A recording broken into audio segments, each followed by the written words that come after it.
അല്പം വ്യത്യസ്തമായ അഭിപ്രായങ്ങൾ രേഖപ്പെടുത്തുന്നു എന്ന് തന്നെ നമുക്ക് പറയേണ്ടിയിരിക്കുന്നു. നവമി ദിനേശ് നമുക്കൊപ്പം തുടരുന്നുണ്ട്. നവമി, ഇതിപ്പോൾ അഖിൽ മാരാരെ പോലെ അഭിപ്രായങ്ങൾ പറയുന്ന ഒരു വിഭാഗം കൂടി ഉണ്ട് എന്നുള്ളതും മറ്റൊരു വസ്തുതയാണ് ഈ വിഷയങ്ങളൊക്കെ ചർച്ച ചെയ്യുമ്പോഴും. അപ്പോൾ ഇത് എങ്ങും എത്താത്ത ഒരു വലിയ ചർച്ചയായി നിലനിന്നു പോകുന്ന ഒരു സാഹചര്യം കൂടിയുണ്ട്. എന്തായാലും നമുക്ക് അതിലേക്കൊന്നും കടക്കേണ്ട ആവശ്യമില്ല. നമുക്ക് സിദ്ദിഖിന്റെ രാജിയിലേക്ക് വരികയാണെന്നുണ്ടെങ്കിൽ, സിദ്ദിഖ് നേരത്തെ നവമി സൂചിപ്പിച്ചതുപോലെ തന്നെ ഊട്ടിയിൽ ഒരു ലൊക്കേഷനിലാണ് എന്ന് പറയുന്നു. അതുകൊണ്ട് തന്നെ മാധ്യമങ്ങൾക്ക് മുമ്പിലേക്ക് എത്തി ഒരു പ്രതികരണം നടത്തുന്നതിനുള്ള സാധ്യത അത് വിരളമാണല്ലേ?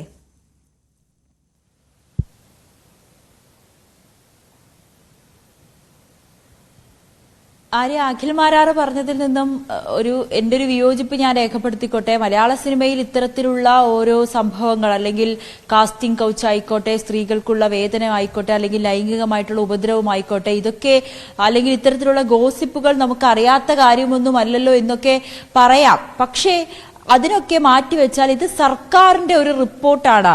സംസ്ഥാന സർക്കാർ തന്നെ പറയുകയാണ് സിനിമാ മേഖലയിൽ ഇങ്ങനെ സ്ത്രീകൾ അതിക്രമം നേരിടുന്നുണ്ട്, സ്ത്രീകൾ വലിയ രീതിയിൽ പ്രശ്നങ്ങൾ നേരിടുന്നുണ്ടെന്ന് സർക്കാർ തെളിവ് സഹിതം മുന്നിലേക്ക് നിരത്തി വെക്കുകയാണ്. അതിനെ ഒരിക്കലും നമുക്ക് തള്ളിക്കളയാൻ കഴിയില്ല.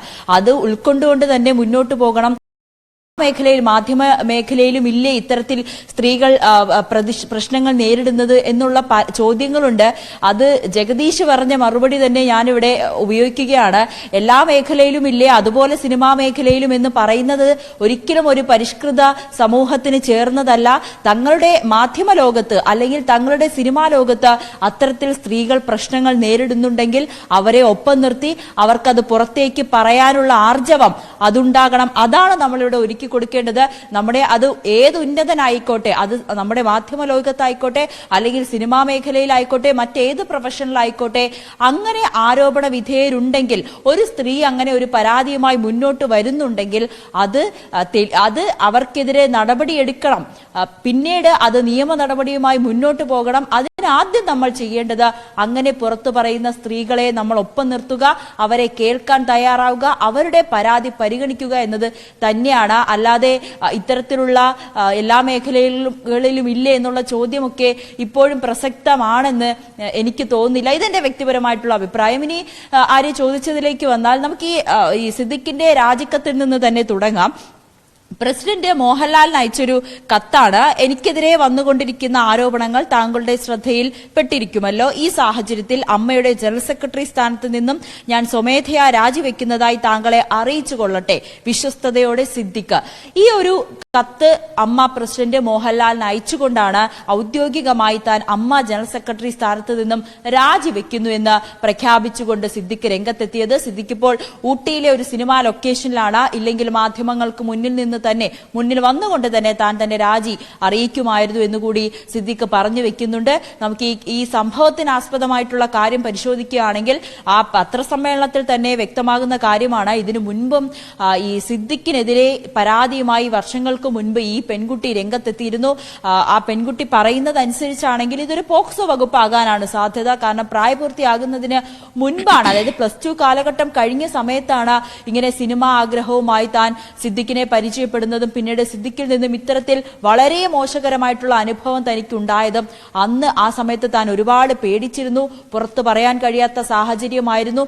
അത് സ്വാഭാവികമാണ് ആര്യ. നമുക്കറിയാം, ഒരു പെൺകുട്ടി, നമ്മളുമൊക്കെ പെൺകുട്ടികളാണ്. നമുക്ക് ഈ പൊതു ഇടങ്ങളിൽ, അല്ലെങ്കിൽ ഒരു ബസ്സിലോ അല്ലെങ്കിൽ ട്രെയിനിലോ അല്ലെങ്കിൽ പൊതു ഇടങ്ങളിലൊക്കെ നമുക്ക് പെട്ടെന്ന് ഒരാളിൽ നിന്നും അപ്രതീക്ഷിതമായിട്ടുള്ള നമ്മുടെ ശരീരത്തിൽ കയറി പിടിക്കുക, അല്ലെങ്കിൽ അപ്രതീക്ഷിതമായിട്ടുള്ള ഏതെങ്കിലും തരത്തിൽ അറ്റാക്ക് വരുമ്പോൾ നമ്മളത് പറയാൻ പേടിക്കും. നമ്മൾ പേടിച്ചിരിക്കും. അതൊരു പരാതിയുമായി മുന്നോട്ട് പോവുകയല്ല. ആ സമയത്ത് നമ്മൾ പരാതി വേണ്ട, നമ്മളൊരു സ്വയം അല്ലെങ്കിൽ സമൂഹത്തിന് മുന്നിൽ ചോദ്യം ചെയ്യപ്പെടും, അല്ലെങ്കിൽ പോലീസിന് മുന്നിൽ പോകുമെന്നൊക്കെ പറഞ്ഞ് സാധാരണ സ്ത്രീകൾ അങ്ങനെയാണ്. അങ്ങനെ അല്ലാതെ ധൈര്യത്തോടെ പുറത്തു വരുന്ന സ്ത്രീകൾ വളരെ ചുരുക്കമാണ്. അങ്ങനെയുള്ളവരെ ആണ് നമുക്കിനി വേണ്ടത്. പക്ഷേ പൊതുവെ പെൺകുട്ടികൾ, ഞാനും ആര്യയും പോലുള്ളവരൊക്കെ അങ്ങനെ തന്നെയാണ്. ഇങ്ങനെ ഒരു അനുഭവം നേരിട്ട് കഴിഞ്ഞാൽ നമ്മൾ പേടിച്ചിരിക്കുകയാണ് ആദ്യം ചെയ്യുന്നത്. പിന്നീട് ഉണ്ടാകും നമുക്കത് പുറത്തേക്ക് വരാനുള്ള ധൈര്യം.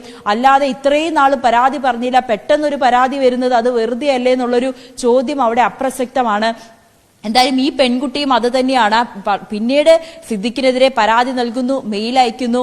അത് അങ്ങനെ ഒരു പരാതി ഉണ്ടെന്ന് പറഞ്ഞിട്ട് പോലും അമ്മ സംഘടനയിലെ ആരും തന്നെ അത് പരിശോധിക്കാൻ തയ്യാറാകുന്നില്ല. സിദ്ദിഖ് ആയിക്കോട്ടെ പറയുന്നത് അങ്ങനെ ഒരു പരാതി വന്നിരുന്നു, കണ്ടിരുന്നു, പക്ഷെ അന്ന് ഗൗരിച്ചില്ല. പക്ഷെ അത് പരിശോധിക്കും, നോക്കട്ടെ എന്നുള്ള ഒഴുക്കൻ മട്ടിലുള്ള ഒരു മറുപടിയാണ്. എന്തായാലും അതിനുശേഷം ആ പെൺകുട്ടി വർഷങ്ങൾക്ക് ശേഷം ശക്തമായിട്ടുള്ള നിലപാടുമായി രംഗത്തെത്തിയിരിക്കുന്നു. അതിൽ ഏറ്റവും പ്രധാനപ്പെട്ട കാര്യം ആ പെൺകുട്ടി തന്നെ പറയുന്നു, തനിക്ക് പുച്ഛം തോന്നിയത് അല്ലെങ്കിൽ താൻ ഇപ്പോഴീ വെളിപ്പെടുത്തൽ നടത്തണമെന്ന് തോന്നിയത് സിദ്ദിഖിന്റെ പ്രസ് മീറ്റിലുള്ള ആ ഒരു പ്രഖ്യാപനമാണ്, അല്ലെങ്കിൽ ആ ഒരു നിലപാടാണ്. അങ്ങനെ ഉണ്ടെങ്കിൽ അത് മോശമായിട്ടുള്ള കാര്യമാണ്. സ്ത്രീകൾക്കെതിരെ അതിക്രമം നടത്തുന്നത് മോശമാണ്. അത് പരിശോധിക്കട്ടെ, ആരോപണ വിധേയർക്കെതിരെ നടപടി ഉണ്ടാകട്ടെ, അത് സർക്കാർ ചെയ്യട്ടെ എന്നുള്ള അവർക്കെതിരെ അവരെ സംരക്ഷിക്കുന്ന നിലപാടല്ല അമ്മയ്ക്കെന്നുള്ളൊരു ആ ഒരു പ്രഖ്യാപനം, സിദ്ദിഖിന്റെ ആ ഒരു പറച്ചിലാണ് ഈ പെൺകുട്ടിയെ സംബന്ധിച്ച് അവൾക്ക് ഏറ്റവും വിഷമകരമായി തോന്നിയത്. കാരണം താൻ അനുഭവിച്ചു. ഈ സിദ്ദിഖ് ഒരു മിറർ ഉണ്ടെങ്കിൽ അതിലേക്ക് നോക്കിയിട്ട് സ്വയം ചോദിക്കണം, ഇങ്ങനെ താൻ ചെയ്തിട്ടുണ്ടോ, താൻ നിരപരാധിയാണോ, അഗ്നിശുദ്ധി വരുത്തേണ്ടതല്ലേ എന്ന് സിദ്ദിഖ് സ്വയം ചോദിക്കണം എന്ന് പറഞ്ഞുകൊണ്ടാണ് ആ പെൺകുട്ടി മാധ്യമങ്ങൾക്ക് മുന്നിൽ വന്നത്. എന്തായാലും അതിനുശേഷമാണ് വലിയ രീതിയിൽ പൊട്ടിത്തെറികൾ ഉണ്ടായത്. ആ പെൺകുട്ടി വിഷമിച്ചുകൊണ്ട് കരഞ്ഞുകൊണ്ടാണ് മാധ്യമങ്ങൾക്ക് മുന്നിൽ വന്നത്. ഇനി തനിക്ക് നഷ്ടപ്പെടാൻ ഒന്നുമില്ല, താൻ ഒരു പരാതിയുമായും പോകുന്നില്ല, അല്ലെങ്കിൽ തനിക്കിതിൽ ഇനി ആരെയും പരാതിപ്പെടാൻ പോകുന്നില്ല. കാരണം താൻ അനുഭവിച്ചത് താൻ അനുഭവിച്ചു കഴിഞ്ഞു. പക്ഷേ സിദ്ദിഖ് ഈ മാധ്യമങ്ങൾക്ക് മുന്നിൽ വന്ന് ഇത്തരത്തിലൊരു നാടകം കളിച്ചത് അതിന്റെ ആവശ്യമില്ല. അയാൾ ഒരു ക്രൂരനാണെന്നുള്ളൊരു വാക്ക് ആ പെൺകുട്ടി ഉദ്ധരിച്ചുകൊണ്ട് തന്നെയാണ് പറഞ്ഞിരിക്കുന്നത്. അതിനുശേഷമാണ് എന്തായാലും സിദ്ദിഖിന്റെ ഒരു നടപടികളിലേക്ക് കടക്കുന്നതും പിന്നീട് രാജി, ഇന്ന് രാവിലെ അല്പസമയത്തിന് മുമ്പിൽ സിദ്ദിഖിന്റെ രാജി അടക്കം ഉണ്ടാകുന്നത് ഈ ഒരു ആരോപണത്തെ തുടർന്നാണ്.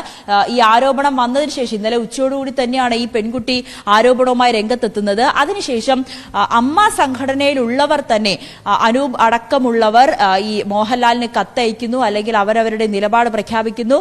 ഇങ്ങനെ ഒരു ആരോപണ വിധേയനായ ഒരു വ്യക്തി ഒരു ജനറൽ സെക്രട്ടറി സ്ഥാനത്ത് അല്ലെങ്കിൽ അമ്മയുടെ ഭാരവാഹിത്വത്തിൽ ഇരിക്കുന്നത് ശരിയായ നടപടിയല്ല. അദ്ദേഹം രാജിവെച്ച് ഇതിനെ നേരിടണം. താൻ അത്തരത്തിൽ തെറ്റുകളൊന്നും ചെയ്തില്ല എന്നുണ്ടെങ്കിൽ അത് തെളിയിക്കേണ്ട ഉത്തരവാദിത്വം സിദ്ദിഖിന് മാത്രമാണ്.